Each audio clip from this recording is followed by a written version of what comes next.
Doctor तारुल Qadri साहब, sorry वक्त की कमी भी है, मगर मैं चाहूंगी कि आप एक हल की तरफ इशारा कीजिए, क्योंकि हल तो जाहिर है आपने कहा पॉलिटिकल विल की कमी है, ये सब जानते भी हैं, प्रॉब्लम को एड्रेस नहीं करना चाहते, और एक यकसुई जो होनी चाहिए किसी भी बीमारी से लड़ने के लिए उसका नाम तो मालूम होना चाहिए। इस बीमारी को आप नाम क्या देंगे? मैं अर्ज करूं कि ये बीमारी का नाम मजहबी इंतहा पसंदी और मजहबी तंग नजरी है।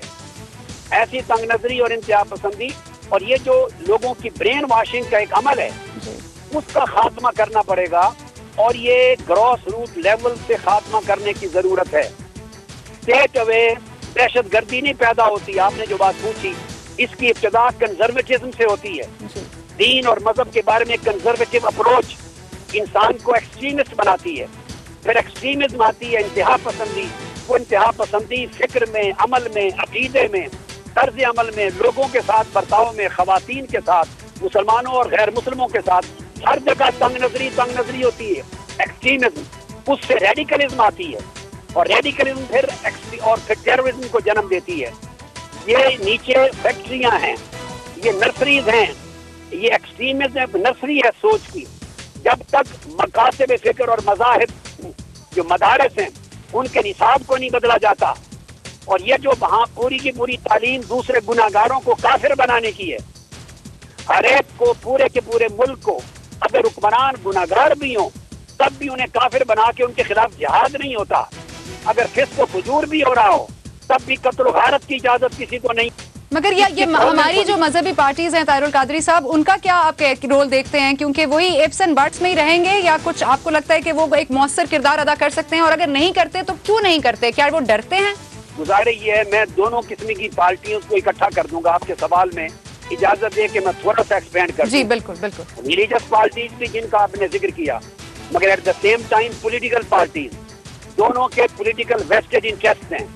बाद पार्टियों की कॉन्स्टिट्यूएंसीज हैं सूबा पख्तूनख्वा, बाजों की कॉन्स्टिट्यूएंसीज हैं बलोचिस्तान, बाजों की कॉन्स्टिट्यूएंसीज हैं ट्राइबल एरियाज। उन्होंने उन लोगों की ब्रेन वॉशिंग करके वोट लेने और उस कौम को, उन तबकात को, सादा लो मुसलमानों को कुरान के नाम पर, इस्लाम के नाम पर, अमेरिका दुश्मनी के नाम पर, जिहाद के नाम पर, निफाज इस्लाम पर, इनको 50 साल हो गए लोगों को धोखा देके वोट लेते हुए।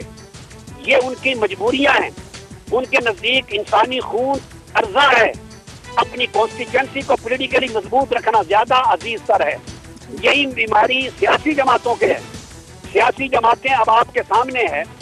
जब यहाँ इलेक्शन हुए पंजाब में इवन, तो वफाकी हुकूमत के लोग भी बाज इंतहा पसंद दहशत गर्दों को अपनी गाड़ियों में लेके चल रहे थे, और पंजाब की हुकूमत के लीडर भी सूबाई इंतखाबात में बाज इंतहा पसंदों को बैन जमातों के लीडरों को लेके चल रहे थे।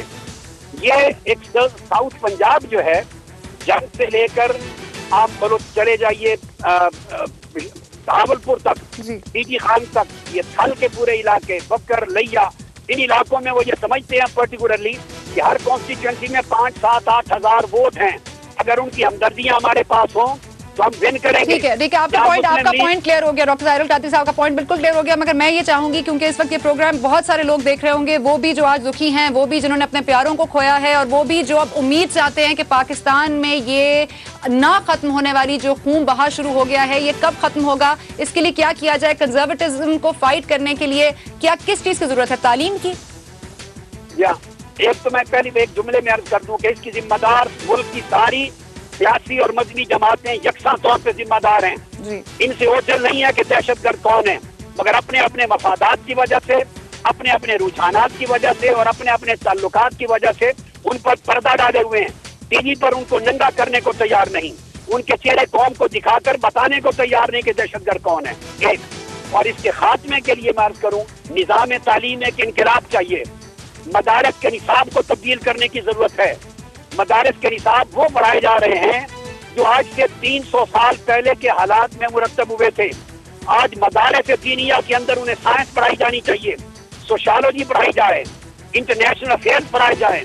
ये ग्लोबल विलेज हो गया है पूरी वर्ल्ड, इसकी मॉडर्न सोशियोलॉजी और इसके तमाम साइकोलॉजी और इसको ओवरऑल इंटरनेशनल रिलेशनिंग के तकाजे पढ़ाए जाएं। इन्हें इंसानियत का पूरा फलसफा दिखाया जाए कि मुसलमान होना, गैर मुस्लिम होना, मगर इंसान होना एक चीज है, इंसानी दुनिया में इंसानियत को एक तरह मिलकर रहना है, बर्दाश्त सिखाई जाए और मदारिस का आपस में इंटरेक्शन होना चाहिए। एक मदरसा दूसरे मदरसे का निसाब नहीं पढ़ता, ये दिल से एक दूसरे को काफिर समझते हैं, मुशरिक समझते हैं, बिदअती और जहन्नुमी समझते हैं, सियासी मफादात के लिए सर जोड़ते हैं, दिल इनके फूटे हुए होते हैं, एक दूसरे के पीछे नमाज भी जायज नहीं समझते। आपस में इंटरेक्शन करें एक दूसरे के साथ, एक दूसरे के निसाब पढ़ें, बाहमी टॉलरेंस सीखें, बाहमी एक दूसरे को बर्दाश्त करना सीखें। जब तक सोसाइटी में तालीम के जरिए, सोशल इंटरेक्शन के जरिए बर्दाश्त नहीं आएगी, टॉलरेंस नहीं आएगी, म्यूचुअल अंडरस्टैंडिंग क्रिएट नहीं होगी और live together, peaceful living together का एटमॉस्फेयर क्रिएट नहीं होगा। ये जिम्मेदारी हर मस्जिद की भी है। उलमा को हर जुमा के खुतबे पे तालीम देने का पाबंद किया जाए। अगर किसी मस्जिद में कोई एक आलिम या मौलवी फिरका वाराना तकरीर करे या लोगों के जज्बात मुश्तिल करने की तकरीर करे, उसे अरेस्ट क्यों नहीं कर लिया जाता? ठीक है, बहुत बहुत शुक्रिया डॉक्टर ताहिरुल कादरी साहब, आपकी बातें बहुत मुफीद हैं। पाकिस्तान के हालात को इस वक्त जिस तरह हम देख रहे हैं उनके लिए बहुत एंटीडोट भी हैं, बहुत बेहतरीन मेडिसिन भी हैं, मगर हमारे पास वक्त की कमी है। ऐसे डॉक्टर ताहिरुल कादरी साहब बहुत बहुत शुक्रिया हमें ज्वाइन करने के लिए। और इसके बाद जिस तरह डॉक्टर ताहिरुल कादरी साहब ने समाप्त किया, मैं क्या कहूँ, मगर अगर 9/11 के बाद हम देखें तो इराक, अफगानिस्तान और पाकिस्तान में उठने वाले खुदकुश हमलों की लहर में हज़ारों मुसलमान जहाँ बाग हो चुके हैं। मस्जिदों और दरगाहों पर हाजिरी देने वाले मुसलमान, स्कूल जाते बच्चे और शॉपिंग करती औरतें सब ही बिला तफरीक इन दरिंदों का निशाना बनते रहे हैं। एक जमाने में इजराइल के हाथों फलस्तीनियों और इराक और अफगान जंग में अमरीकी अफवाज की सफाकी और ड्रोन हमलों में मरने वाले सैकड़ों लोगों की हलाकतें गम और गुस्से का सबब बनने को यकीनन काफी हैं। लेकिन अगर जुल्म के खिलाफ लड़ने वाले ही जुल्म पर उतर आएं तो इंसानियत तबाही की जानिब गामजन हो जाती है। मकसद कितना ही बुलंद और पाकीज़ा क्यों ना हो, अगर इसके दामन पर मासूम खून के दाग लग जाएं तो फिर इसकी अजमत पर भी सवालिया निशान लग जाया करता है। हमें दीजिए इजाजत, वापस जियो न्यूज़ की जानिब।